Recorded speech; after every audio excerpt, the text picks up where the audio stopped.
Thank you for joining us today. So I'm Ella. I am one of the community managers here at 9 a.m. along with Yuri. And today we're going to be hearing from Emilia Zainel, Yeah, that's who right. is a specialist and trainer in behavioral science. And Emilia is going to be telling us about how we can lean on behavioral economics to improve how we approach new prospects and how we secure new clients. Emilia is a freelancer who has consulted, coached, and trained a really impressive, heady mix of corporates and startups, as well as freelancers like us. And I'm going to let Emilia tell you a bit more about the journey so far. But I wanted to lean into this freelancer identity that we share with Emilia and with many of you joining us on the call today. So as you've probably figured out, this webinar is hosted by the team at 9 a.m.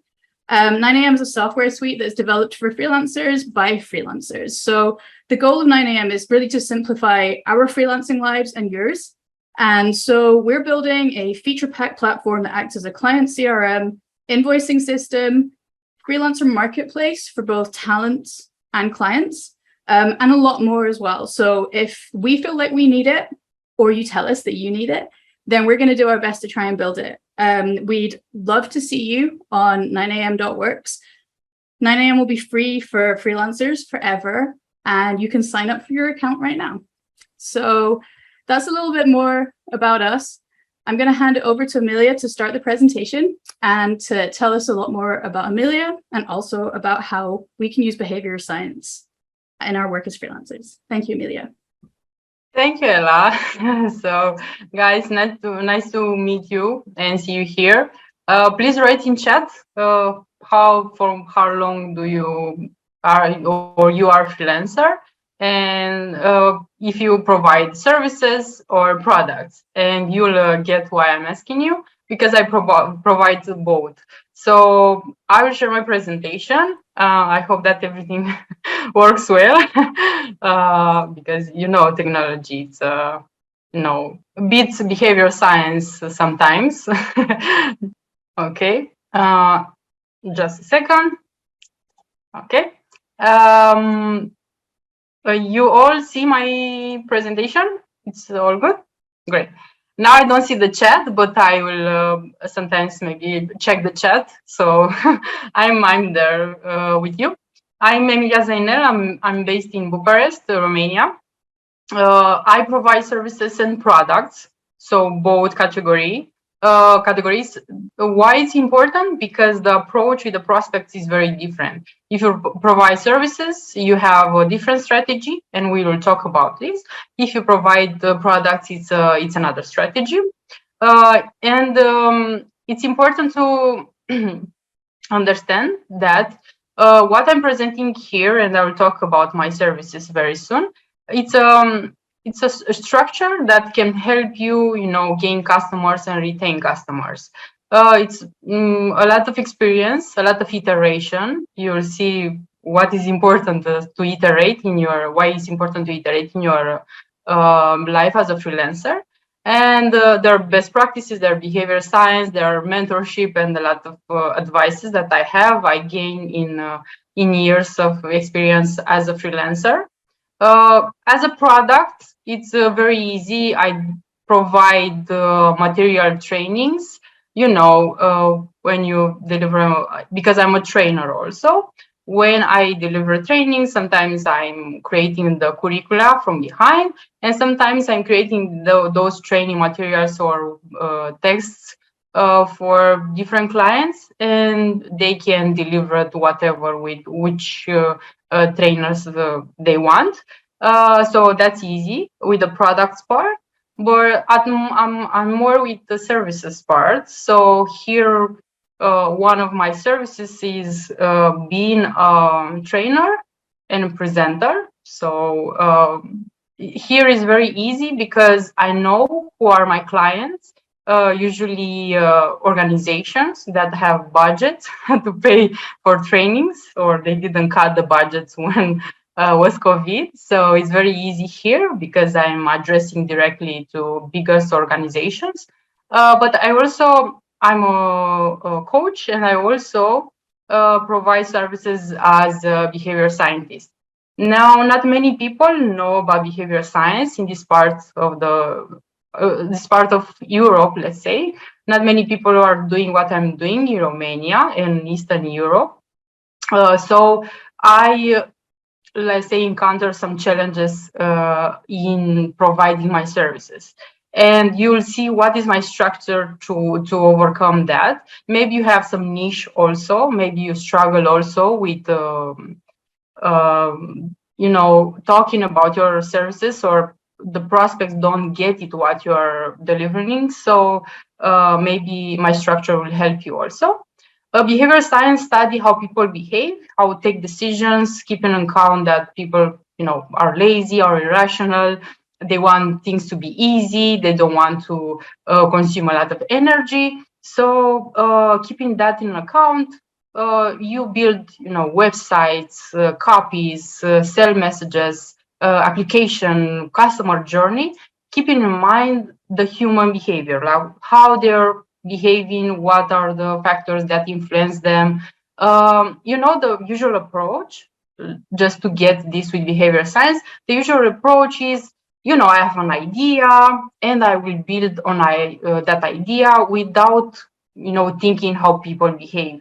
I will build the website, the copy, the newsletter, the presentation, my branding, as I know best, without asking people or looking how people are behaving and interacting with your products or services. So it's vice versa. In behavior science, you look how people behave. In a traditional way, you just do it whatever, and you don't measure your, let's say, what you are doing. Because in behavior science, we have to measure a lot, we experiment a lot, we iterate a lot. Like, behavior science is not a fixed science. You have hypotheses. So I'm working with hypotheses, and you build experiments and you see if experiments worked or not, if you obtain the outcome that you wanted. Sometimes you did, sometimes you see that didn't work, you try other approach. It's always iterating in this science, but it's fun because human behavior is fun. So again, here what you'll see is, and this is the agenda. I will talk about the agenda, but just to give you a clear example, when I build my presentation for you guys, I kept in mind how you behave. I use behavior science. For example, you saw I put some reference, I put some clients of mine. I build a structure because I know people need structure. I build a flow for you to be easy for you to follow my flow. I put the pictures because, human brain needs visual. I put examples because I know that the concept without an example is very hard to understand. So I did that. I also want to feed your curiosity. So you see on my agenda, the last point is my secret in my job. So for you to stay until the end. So I used a lot of principle when I build this presentation for you. Now, there are a lot of, we call this cognitive biases. I don't know if you heard about this term. They're like, human behavior is biased because we don't think rational. Most of the time we're rational, and we are rational because we suffer from these biases. In behavioral science, we have some principles that we use to overcome these frictions, or to persuade people, or to motivate people. Like social proof, for example, authority, maybe you heard about it, reciprocity, commitment, loss aversion. Those principles, you can use it to promote yourself. Now, that would be another webinar. I will not talk about that today because it's a lot to manage. Like, it's a separate topic.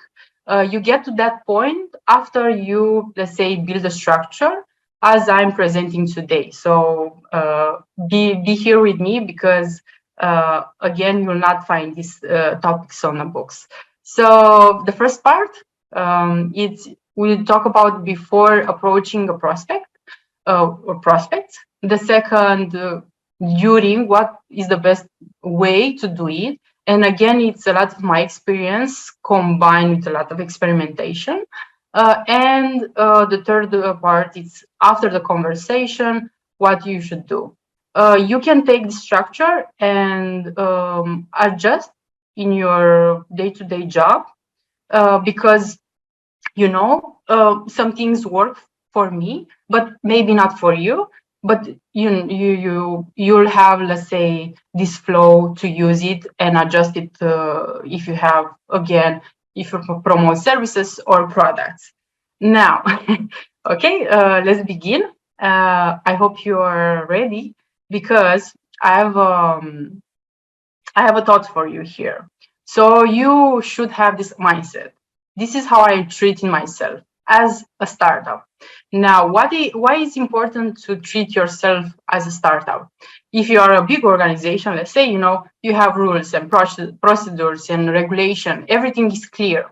But when you're a startup, nothing is perfect.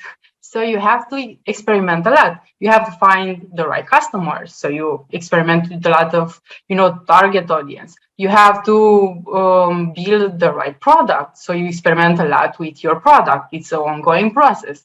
You have to learn how to communicate well, where your target audience are staying. So again, you iterate a lot. So that's why this mindset helps you, be in this zone of experimenting.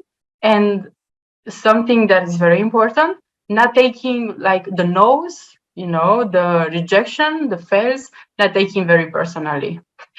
Because when you're a startup, again, when you treat yourself like that, that failing, that receiving no's, it's a part of the process. So you take it like a challenge. You not take it like, the world is ending. So keep in mind this advice. And let's start with the first part. Now, before the conversation, you need a strategy. Now, even if you have products or services, you need to think about what do you want, like, and maybe, guys, if you have like 10 years of experience, you are freelancer for 10 years, for sure, you know a lot of stuff. You have an outcome in your mind, like, I want to be, in my case, the best in behavior science in Romania. I'm just giving an example. I want to be the best in Central Europe, but in Eastern Europe, but that's another part. It's hard working until that. But this is, let's say, an outcome that I have, and based on that, I'm trying to see who are my clients, or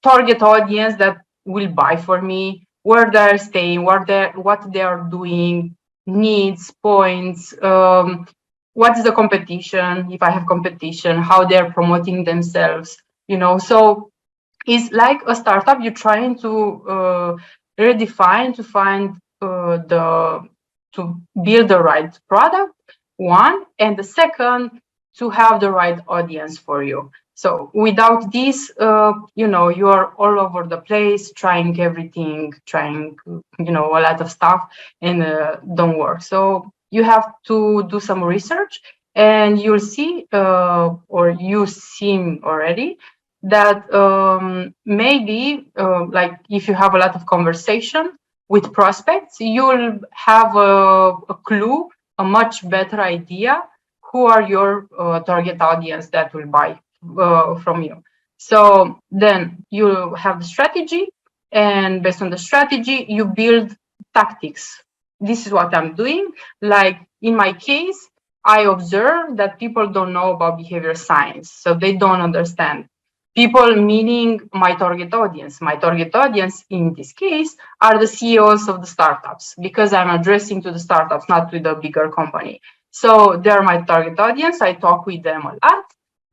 And I observe some of the friction is they want to change something in their startup to grow, to scale, whatever, and fast, because there's a difference between a startup and a company. They need results very fast. So I get that. And also I get that they don't, again, understand how behavior science could help. So one of my tactics is content creating, for example, because this is how I teach people what means my job. So I'm writing articles, I'm posting on LinkedIn, and so on and so forth, because I'm trying to reach that strategy. And there are a lot of tactics also. Depends on what you're selling, again, services or products. You have the different tactics, because if you have products, you have to reach a lot of people. For example, I'm using just two channels, like, or three, my websites and LinkedIn, for reaching out to people.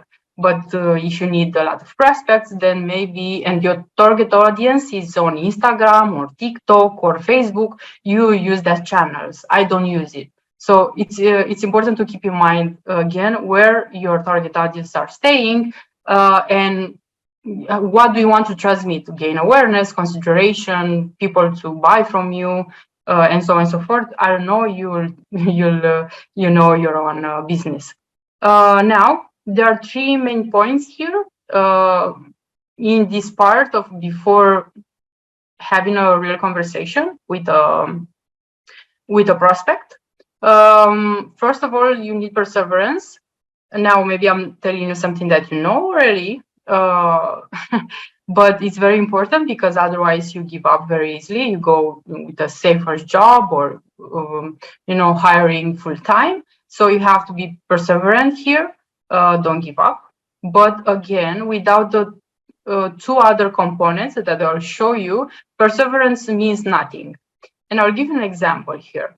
Let's say you reach a wall. Yeah, so this is the wall, you're there, and you just push the wall, push the wall. If you push the wall 100 times in the same way, the outcome is to be on the other side, yeah?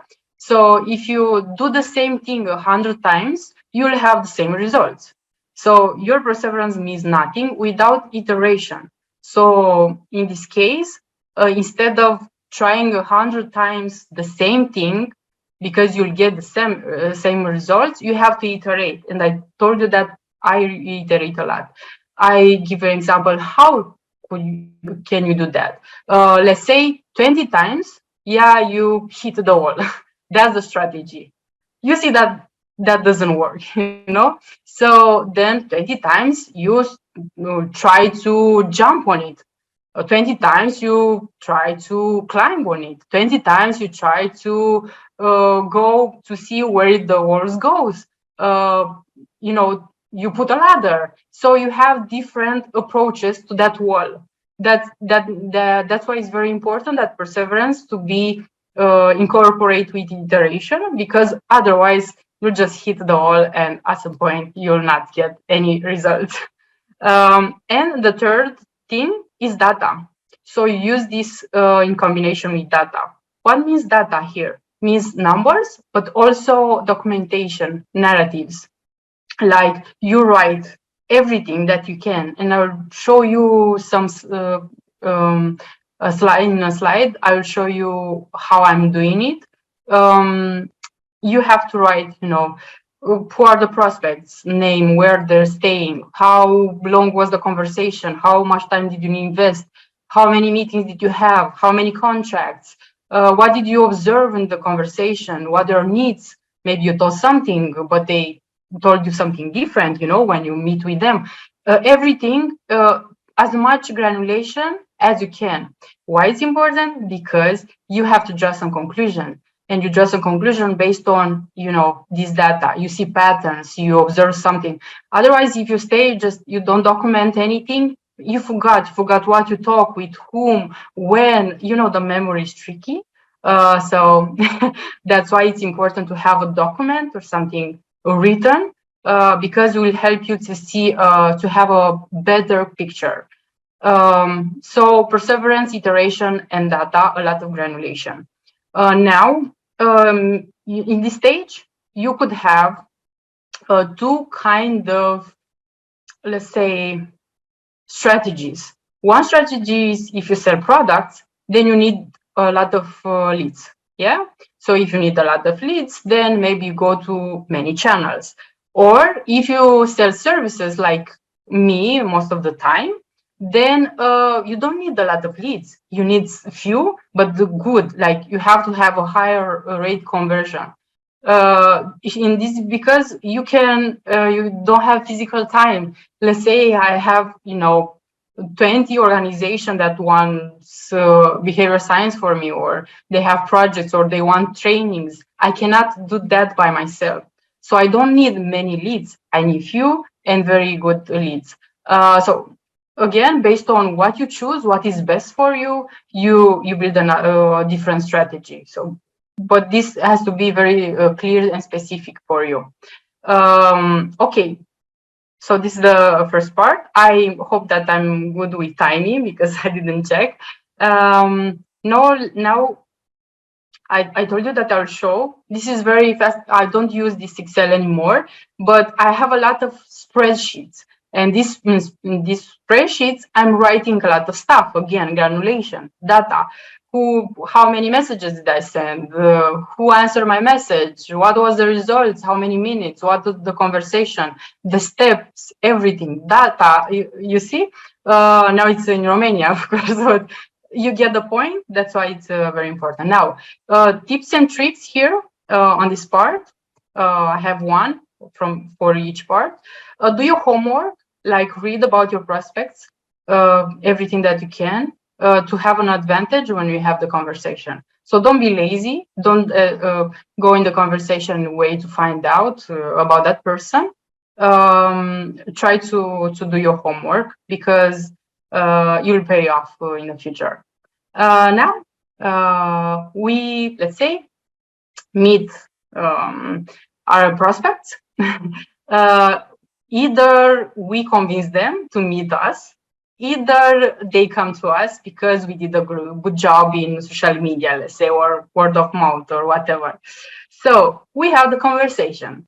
There are 4 things that you keep in mind here during the conversation. First, again, research. So you have to know who is that person. Now Google helps a lot. If you don't find on Google, go offline. Sometimes I'm doing that. I'm going offline on shops or trying to find out more about people. I'm doing more that people ask me. Like I had a client who had a problem with the landing page. Like the problem in the way they came to me, like, this landing page has a lower conversion rate. So I look at the page. I didn't sign any contract. I just look at the page to diagnose, to see what are the issues. A lot of content there and not many psychological principles. So people weren't convinced about the landing page. And then they have a phone call there. So the prospect had to call in a call center and then make an appointment and so on. And I called by myself. I just put in the shoes of the customer. I called in the call center to see how people from the call center are talking. And I observed that they're not very convincing. So that's why one of another reasons was the lowest low rate conversion was because in the call center wasn't very appealing, the person that talked. So again, do research, do more than you ask to have an advantage. The second, ask questions. Ask a lot of questions. No, don't talk. Like because it's very important to understand your clients, your prospect needs. And when you ask questions, you listen carefully, you can find out a lot of stuff. And I will give you an example, clarify the needs. A negative example, what you shouldn't do it. I did it and it wasn't good. When I started the first time in this job as a consultant on behavior science, because training is very different, I have a lot of experience there. Well, this client came to me and said that he wants marketing strategy, and I was like, okay, but I look on the website again, me, perseverant, researching, and I saw that the website wasn't very persuading. Like I saw some issues there, and me, I said everybody should know about behavioral science, man. You don't need a marketing strategy. you need a better website, a better customer journey, because this is my expertise. And I didn't listen to his needs. His needs was not the website, was a marketing strategy. I thought that I'm much clever than him. So that was wrong. Don't do that. I didn't clarify his needs. I come and analyze the website. I did what I thought that is best. And then when we had the conversation, a meeting with all the stakeholders, and I presented my idea. I was like, I didn't want that. I didn't ask you for that. So that was a shock for me. Then what I had to do is to do the research on marketing strategy, and I presented him the marketing strategy. And he was very happy with the marketing strategy, but not very happy with the consulting in general. So yeah. So the idea is that afterwards, you know what I did? I just asked him about a recommendation. Of course, he said no. But back then, I didn't understood very well this part with asking questions and clarifying needs. I didn't ever repeat that mistake again. Now I'm clarifying the needs and make a summary. So this is what we talk. Okay, we agree on this. Okay. It's very important, and you will see in the last part why the summary is very important. Good. Now, tips and tricks here. Try to set a meeting straight away. What does it mean? If people close the conversation, they have a busy life, they forgot about you. So try to set a meeting straight away. You can say, like, because after a meeting you have to maybe send a proposal. Usually this is the case, and you say, let's say if I send you the proposal in 3 days, that's okay. He confirms, okay, that's okay. Then how long do you need to go to my proposal, to the email, to the offer, whatever? He may say 3 days or 5 days, and you can say, this is my trick. Then we can set a meeting right now after 7 days or 2 weeks, because he agreed that he will look on the offer on 3 days or 7 days. So he cannot say no right now. If you say no, then means that you didn't convince him enough, and you have to go back with the asking question and clarifying the needs. Like, okay, I get that you cannot set a meeting right now. It's anything else that we missed here in the discussion? What we should discuss about it, what things needs to happen for you to move forward. And then you go back to the asking part and clarifying the needs, and then try to set the meetings right away. Good. The second part is done. We go to the third part, and Ella, just pinch me if I'm good with timing. I don't want to take you guys a lot of time. Okay, I'm not good. I'll just try to be much faster. The third part, after the conversation, there are 2 things that you can do. First, follow up immediately with that what you've promised. And this comes the summary that I told you. I will give you an example of what or how proposition should look like.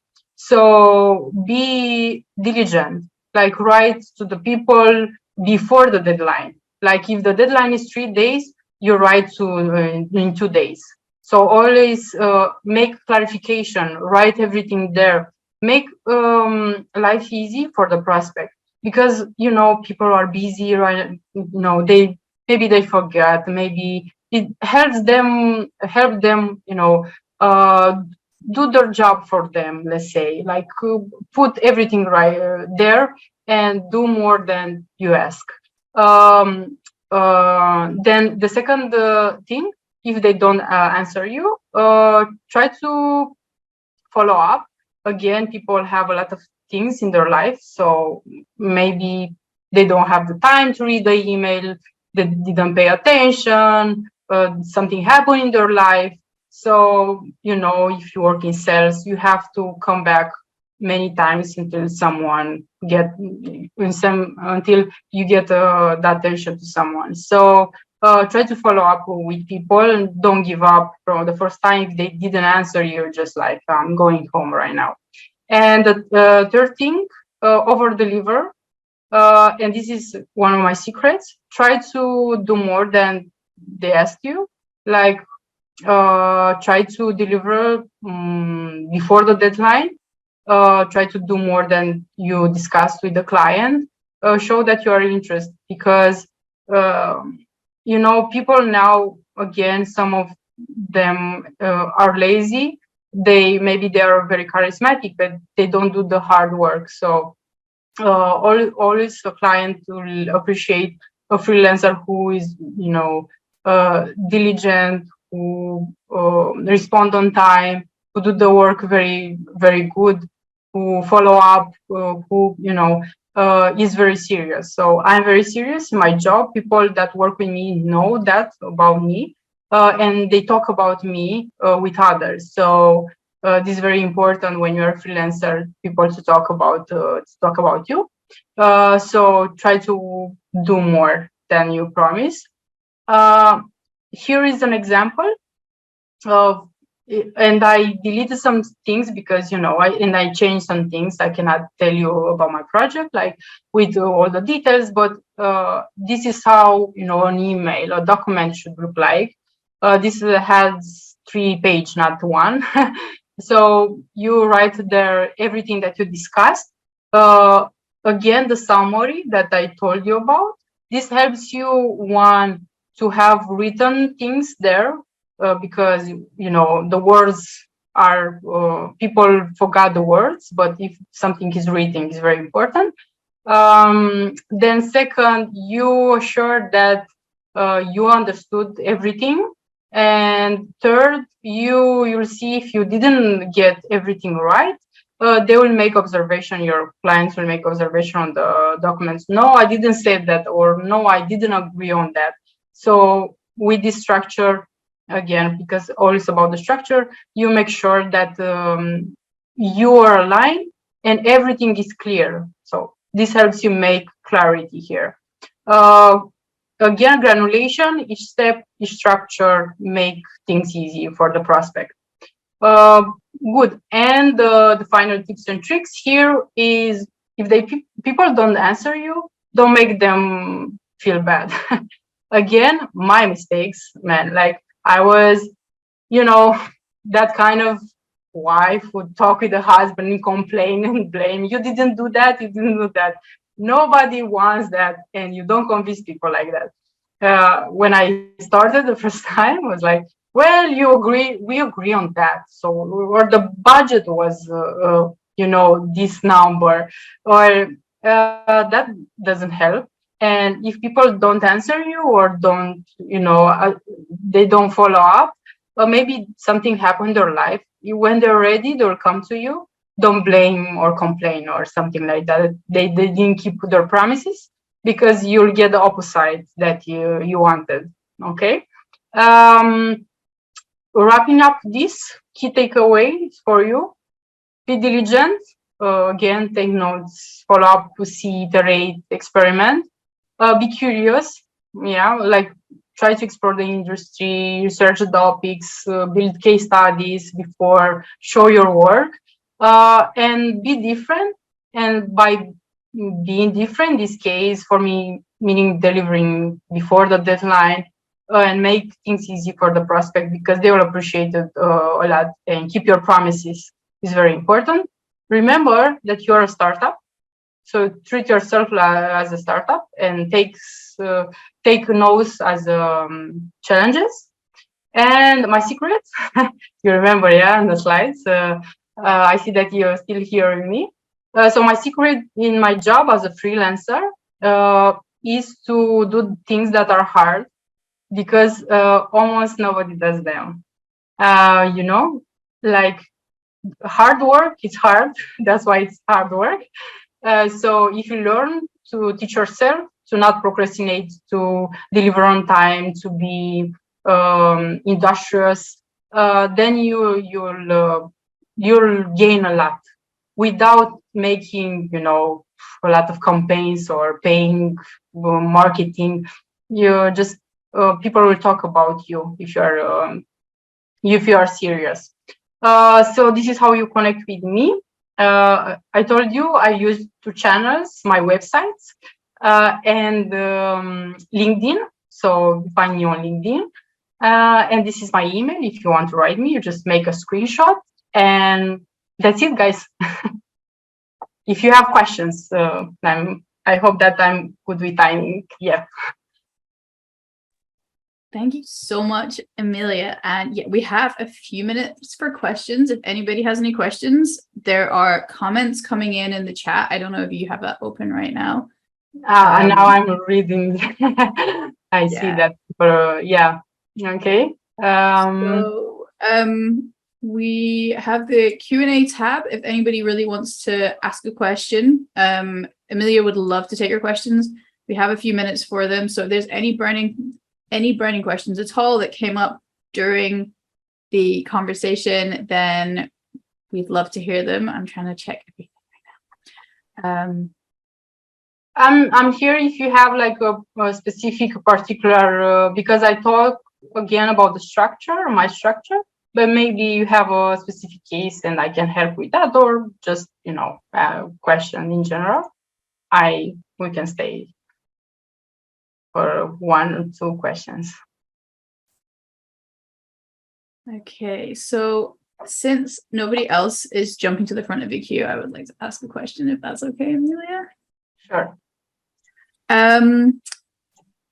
So I know that this presentation has been about getting clients, but I wonder if you have a couple of minutes to talk about maybe ending a client relationship, and a way that you can do that. And like you said, your reputation is super important. So how can you end a client relationship that isn't working for you? Maybe you're not feeling it, without damaging your reputation and the possibility of working with somebody again in future.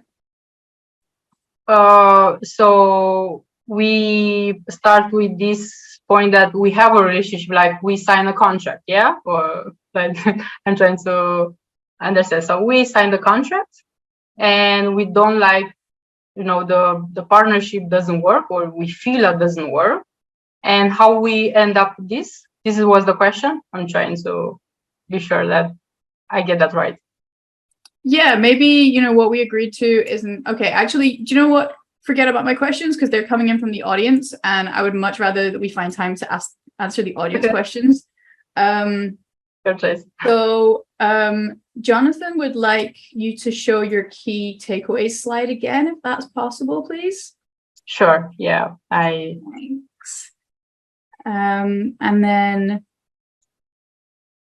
Gergana has asked how you drive traffic to your website or your LinkedIn page. Okay. Well, my strategy. This is Can I make it to be okay? No. Now, what I'm doing, my strategy is, but could be different strategies again, is to write content that is very interesting for people that I'm targeting, like CEOs, COOs, and marketing people, because they are following me also.